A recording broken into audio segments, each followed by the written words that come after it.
Boa noite, meu nome é Pedro Igor e sou responsável pelo estudo Os Impactos das Variações Sazonais nos Hábitos de Améringa flavopicta e fui orientado pelo professor Rafael Igor. Ao tratarmos de cerrado, sabemos que é um bioma biestacional marcado pelo período intenso das chuvas e também por um período intenso das secas. A sazonalidade ela vai impactar fortemente na vegetação, principalmente das fitofisionomias que não são associadas aos cursos d'água. Igualmente impactará os hábitos dos animais presentes nesses ambientes. Os anfíbios são exemplos de animais que possuem grande sensibilidade às variações climáticas. São indivíduos que têm uma fase larval totalmente aquática e, mesmo em fases adultas, dependem da água para se reproduzir e ter a sua regulação térmica, principalmente. No entanto, alguns indivíduos, dentre os anúrios, algumas espécies, possuem uma resistência, uma certa tolerância à sazonalidade. Então, essas variações climáticas, embora intensas, são toleradas por essas espécies, como é o exemplo aqui da espécie Améringa flavopicta, mostrado na imagem. Nesses momentos de grande seca, a espécie refugia-se abaixo de rochas e no meio de folhiços no interior de ravinas, de algumas formações erosivas encontradas em campos rupestres de cerrado. A estação reprodutiva é bem definida pela época das chuvas, onde a espécie tem um crescimento populacional e também maior atividade. Nas imagens aqui ilustradas mostram os ambientes em que esse animal vive. São formações erosivas chamadas ravinas no meio do cerrado campestre, normalmente. A área de estudo, ela se concentra na área Igreja do IP. É uma área de conservação de responsabilidade do IBRAM. Ela fica localizada no Riacho Fundo e nessa imagem à esquerda aqui é a área do estudo onde foi realizada a pesquisa.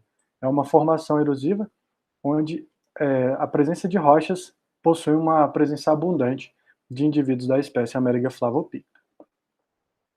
A metodologia consiste em selecionar 40 poças no interior dessa ravina e fazer uma observação da presença de indivíduos, dos indivíduos mortos, dos girinos encontrados, dos outros anuros encontrados, da presença de folhiço e da presença de predadores.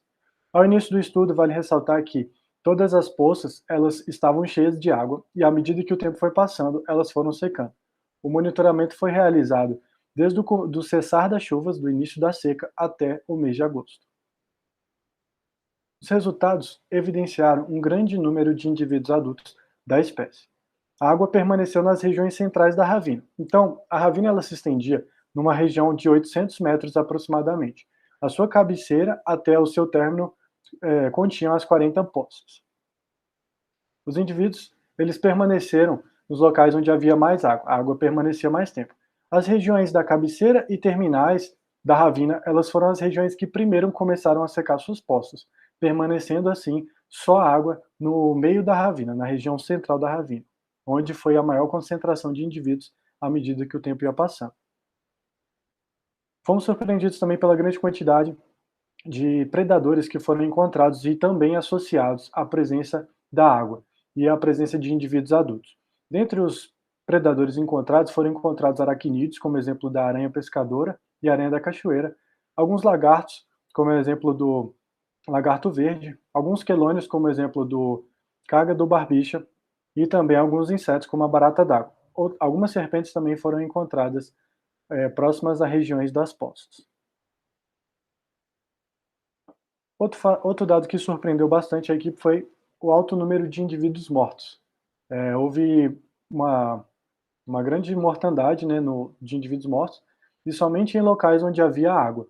Então a suspeita inicial era que esse fator fosse relacionado à sazonalidade. No entanto, sempre havia água associada aos indivíduos que eram encontrados mortos. Então não foi possível constatar exatamente qual foi a causa da morte dos indivíduos. Nenhuma outra espécie de anuro foi encontrada morta durante a pesquisa. Então, o que enfatiza que se trata de alguma especificidade da espécie. Finalmente, nós concluímos então que a área requer mais estudos voltados para a espécie. A área é abundante em ravinas e outras ravinas devem ser exploradas porque tem a presença confirmada da espécie.